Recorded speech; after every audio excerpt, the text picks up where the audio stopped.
Monday night raw के review वाले brand new episode में आप सब लोगों का वेलकम है। इस एपिसोड में हम बात करेंगे आज के मंडे नाइट रॉ के एडिशन के बारे में, जिसके ऊपर आज सीएम पंक और सेथ रॉलिंस भी आमने सामने आए। साथ ही में ड्रू मैकिंटायर और जेउसो का भी मैच था, शो पर इंपीरियम का भी मैच था और मेन इवेंट के अंदर नाकामुरा और कोडी रोड भी आमने सामने आए। जजमेंट डे भी शो के ऊपर थी और भी अच्छी चीज़ें हुई। तो वीडियो काफ़ी इंटरेस्टिंग होने वाली है, एंड तक देखिए। अगर पसंद आए तो वीडियो को लाइक करें, शेयर करें और फर्स्ट टाइम विजिटर चैनल को जरूर से सब्सक्राइब करें। तो इंट्रो के बाद विदाउट वेस्टिंग ज्यादा time let's begin this video.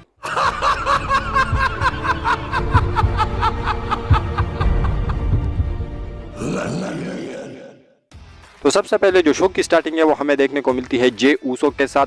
Jey Uso ring के अंदर आते हैं, क्राउड का उसको काफ़ी तगड़ा सपोर्ट भी देखने को मिलता है क्राउड की तरफ से। उसके बाद वो यीट वाला जो वर्ड है वो मैंने आप लोगों को अपडेट वाली वीडियो में बताया था कि वो बैंड हुआ था, लेकिन अब वो केस जो है वो WWE जीत गई है। अब जो यीट वर्ड है वो वापस से जे ऊसो को मिल चुका है। तो आज जो क्राउड की तरफ से हमें यीट के चैंट्स भी देखने को मिले।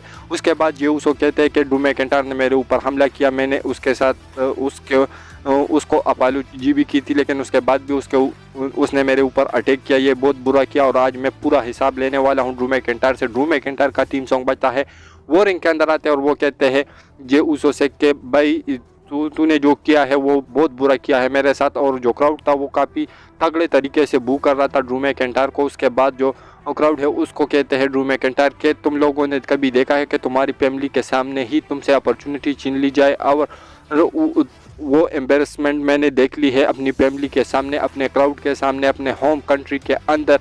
ये सारी चीज़ें जे ऊसो ने मेरे से छीनी थी। उसके बाद जे ऊसो और माइक पर आकर कहते हैं कि अगर तुम लोग चाहते हो कि मैं इसको डिस्ट्रॉय करो तो बोलो यीट। और क्राउड जो है काफ़ी तगड़ी तरीके से यीट की चैंट्स लगाता है और उसके बाद इन दोनों के बीच में मैच होता है।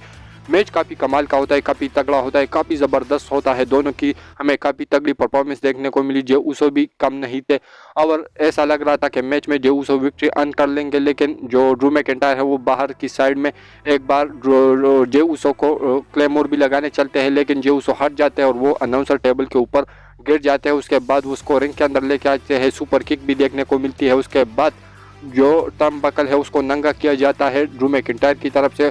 जब रेफरी उसको देख लेता है तो उसके डांपने के लिए चलते हैं, उस टर्म बकल को बांधने के लिए चलते हैं, लेकिन जो ड्रू मैकिंटायर है वो उंगली दे देता है जे ऊसो के आंखों में और इसको रेफरी नहीं देखता। और उसके बाद अपना जो क्लेमोर किक है वो लगा देते हैं और उसके बाद उसको पिन करके इस मैच के अंदर विक्ट्री अर्न कर लेते हैं। तो चीटिंग की एक तरह से ड्रू मैकिंटायर ने और उसकी वजह से उन्होंने इस मैच के अंदर विक्ट्री भी अर्न करी। तो ड्रू मैकिंटायर का जो नया कैरेक्टर आया है वो बिल्कुल कमाल का है, एक अलग लेवल पर है। इसके बाद जो नेक्स्ट चीज़ हमें शो के ऊपर देखने को मिली वो था रिया रिप्ली और मैक्जीन डुप्री के बीच में मैच। और ये मैच काफ़ी कमाल का था, काफ़ी ज़बरदस्त था, लेकिन छोटा सा मैच था और इस मैच के अंदर टाइटल भी इन्वॉल्व नहीं थी, यानी ऑन द लाइन नहीं थी।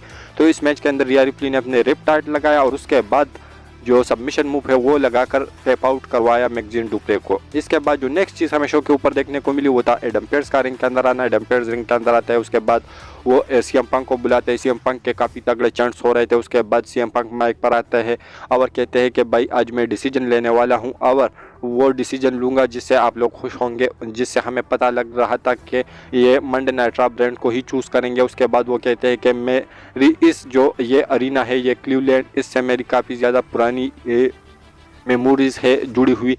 जब मैं यहाँ पर अपनी वर्ल्ड टाइटल को लेके आया था, लेकिन दोबारा यहाँ पर मैं यहाँ से चैंपियन के तौर पर नहीं निकला था, मैंने आप लोगों को डिसअपॉइंट किया था, लेकिन आज मैं आप लोगों को डिसअपॉइंट नहीं करूँगा और आज मैं डिसअपॉइंटमेंट वो तुम्हारा ख़त्म करने वाला हूँ और आज मैं मंडे नाइट रॉ ब्रांड के अंदर ही रहने वाला हूँ। और एडम पेयर्स को देख कर कहते हैं कि you are newest superstar in Monday night Raw. और सीएम पंक के चैंट्स लगते हैं काफ़ी तगड़े वाले। और उसके बाद वो वर्ल्ड टाइटल के बारे में भी बात करते हैं कि मैं अपनी उस वर्ल्ड टाइटल को दोबारा से आप लोगों के सामने लेके आऊँगा। और उसके बाद सेथ रॉलिंस का थीम सॉन्ग बजता है, सेथ रॉलिंस रिंग के अंदर आते हैं और सीएम पंक के आमने सामने ही वो कहते हैं, आंखों में आंखें डाल कर कहते हैं कि सीएम पंक एंड वो क्राउड से भी कहते हैं कि Cleveland Ohio and CM Punk welcome to Monday night Rollins. और उसके बाद वो प्रोमो कट करने पर चलते हैं। उसके बाद वो कहते हैं सीएम पंक के ऊपर काफ़ी तगड़े शॉट लेते हैं और कहते हैं कि तूने WWE को पहले डिस्ट्रॉय किया था, इन सारी क्राउड को डिस्ट्रॉय किया था, तो वो यहाँ से चला गया था, वापस से आ गया,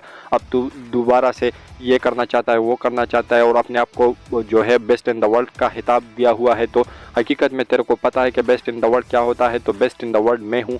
और जो मैं हूँ, मैंने ये टाइटल को कितने रेलेवेंट बनाया है, कितने लंबे समय से मैं चैम्पियन हूँ। और उसके बाद कहता है कि अगर तुझे ये इस टाइटल के लिए मैच चाहिए तो मैं तुझे बिल्कुल डिस्ट्रॉय करूँगा और एक्सपोज करूँगा इस टाइटल के लिए। अगर तू मैच मेरे से लड़ता है तो उसके लिए डेफिनेटली मैं रेडी हूँ। उसके बाद सीएम पंक माइक पर आकर कहते हैं कि अगर ऐसी बात है, तू रेडी है, तो मैं भी रेडी हूँ और मैं रॉयल रंबल के अंदर उतरने वाला हूँ और वहाँ पर मैं जीतूंगा और उसके बाद तेरे टाइटल के पीछे आऊँगा। तो यहाँ से भी सारी जो चीज़ें हैं वो कंफर्म हो गई। जिस तरीके से WWE जो चीज़ें प्लान कर रही है कि रेसलमेनिया के अंदर सीएम पंक और सेथ रॉलिंस का मैच करवाना है, तो ऐसे में सारी चीज़ें उसी की तरफ लीड करने वाली है। और ये जो प्रॉपर स्टोरी लाइन जो WWE ने स्टार्ट की, तो ये काफ़ी कमाल का लगा। और ऐसा भी नहीं था कि सीएम पंक के आगे सेथ रॉलिंस कुछ भी नहीं थे या क्राउड उसको बू कर रहा था, नहीं, सेथ रॉलिंस को भी अच्छा खासा सपोर्ट मिल रहा था क्राउड की तरफ से और उसके प्रोमो पर भी चैंट्स हो रहे थे और हॉली शिट के भी चैंट्स लग रहे थे। तो ये काफ़ी कमाल का लगा।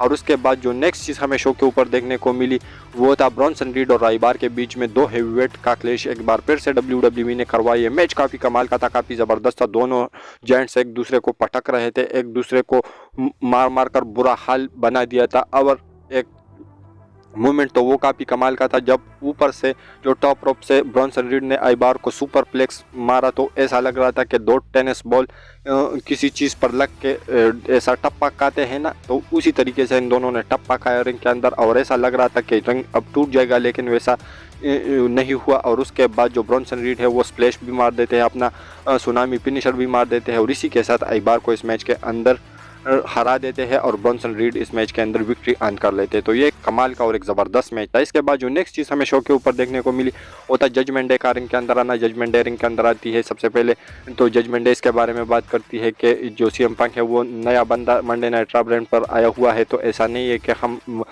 बिल्कुल बेखबर है उससे, हम लोग उस चीज़ से भी खबरदार है और आगे भी हम उसके ऊपर नज़रें टिका के रखेंगे। उसके बाद जो जजमेंट डे है वो कहते हैं कि देखेंगे कि वो हमारे जजमेंट डे को ज्वाइन करता है या नहीं। उसके बाद जो R-Truth है वो आते हैं और कहते हैं कि भाई मैं आप लोगों को ज्वाइन करूंगा, लेकिन उसके बाद जो R-Truth है वो कहते हैं कि मुझे जजमेंट डे के अंदर ये JD मैकडोना जो बंदा है वो बिल्कुल भी पसंद नहीं है। उसके बाद डेमन पीस कहते हैं कि ठीक है, अगर तुझे ये पसंद नहीं है तो हमें तू पसंद नहीं है और अटैक करने की कोशिश करते हैं, लेकिन वहाँ पर जो क्रीड ब्रदर्स है वो आते हैं और R-Truth की हेल्प करते हैं और वो जजमेंट डे को वहाँ से भागना पड़ता है। तो जो R-Truth का तड़का WWE ने लगा दिया है जजमेंट डे के साथ, तो वो काफ़ी अलग लेवल पर अब मज़ा आने वाला है। इसके बाद जो नेक्स्ट चीज़ हमें शो के ऊपर देखने को मिली वो था कैडन कार्टर कटाना चैंस वर्सेस कैंडिस लेरे एंड एंडी हार्टवेल का टैग टीम मैच। और इस मैच के अंदर कैडन कार्टर और कटाना चैंस की विक्ट्री हो जाती है। मैच काफ़ी कमाल का था और यहाँ पर सपोर्ट भी कैडन कार्टर और कटाना चैंस के लिए ही था। इसके बाद जो नेक्स्ट चीज़ हमें शो के ऊपर देखने को मिली वो था नया जैक्स और बेकी लिंच का रिंग के अंदर आना। और ये दोनों रिंग के अंदर आती है और जो बेकी लिंच है वो पहले आती है। वो कहती है कि भाई तूने सर्वाइवर सीरीज़ में मुझे मुक्का दिया था और मेरे फेस पर मुक्का मारा था, तो उसकी वजह से मेरी ब्लड निकल गई, तो उसी को लेकर तू इतने हाइप में है, लेकिन अब तू बता। जब दोनों आमने सामने आती है तो बेकी लिंच कहती है कि अब मुझे मुक्का मार, लेकिन नया जैक्स वहाँ से चली जाती है। इसके बाद जो नेक्स्ट चीज़ हमें शो के ऊपर देखने को मिली वो था 6 मैन टैग टीम में, जहाँ पर तमासो चैम्पा, जॉनी गार्गेनो एंड मिज की टीम जो है वो पेश कर रही थी इम्पीरियम यानी गुंतर, गिवियाना विंची एंड लुडविग काजर को। यह मैच काफ़ी कमाल का था, काफ़ी ज़बरदस्त। और एंड में जो मिज है उन्होंने अपने स्कल्स क्रशिंग पिनाले के साथ इस मैच के अंदर विक्ट्री अर्न कर ली। और इस मैच के बाद बैक स्टेज पर गुंतर जो है मिस से ये भी कहते हैं कि भाई अगर तू मेरे इस टाइटल के पीछे पड़ा है तो मैं तुझे एक और भी मौका देता हूँ, लेकिन अगर मैंने तुझे हराया एक बार फिर से इस टाइटल के लिए तो दोबारा मेरे सामने मत आना। और इस चीज़ को जो मिस है वो इस चैलेंज को एक्सेप्ट भी कर लेते हैं। इसके बाद जो नेक्स्ट और मेन इवेंट हमें शो के ऊपर देखने को मिला वो था नाकामोरा और कोडी रोड का मैच, जहां पर ये दोनों काफ़ी तगड़े फाइट कर रहे थे और जो नाकामोरा थे वो इस मैच के अंदर काफ़ी हावी पड़ रहे थे कोडी रोड के ऊपर। मैच काफ़ी कमाल का था, काफ़ी ज़बरदस्त। और इस मैच के एंड मोमेंट में जो नाकामोरा है उन्होंने अपना जो मिस्ट जिस तरीके से वो फेंकते हैं वो भी फेंका कोडी रोड के ऊपर। उसके बाद जो कोडी रोड है वो फाइट बैक करने की कोशिश करते हैं, लेकिन ये मैच जो है नो कॉन्टेस्ट में ख़त्म हो जाता है। इसकी जो रिज़ल्ट है वो नहीं निकलती, लेकिन जो नाकामुरा है वो फिर भी अटैक करने की कोशिश करते हैं। एक दो बार उन्होंने किंग साशा भी लगाया, उसके बाद क्रीड ब्रदर्स वहाँ पर आते हैं और कोडी रोड को बचाने की कोशिश करते हैं, लेकिन नाकामुरा भाग जाते हैं और वहाँ से दोबारा पीछे से आकर एक नी मार देते हैं कोडी रोड को।